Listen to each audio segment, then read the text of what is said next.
منم کوروش و پادشاه جهان، به شاهی من شادمان مردمان. به بابل در آمد سپاهی ز من، رها کردم این سرزمین راز مرگ.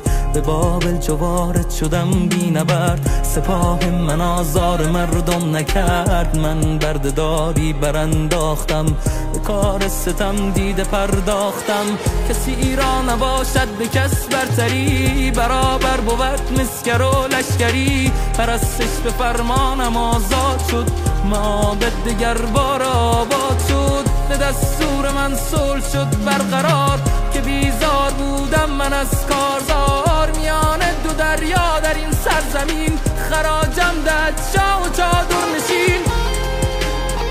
چه روزی مرا عمر پایان رسید، زمانی که جانم ز تن برکشید. نه تابوت باید مرا بر بدن، نه با مومیایی کنیدم کفن. در بند این پیکرم بعد از این، سبد جزی از خاک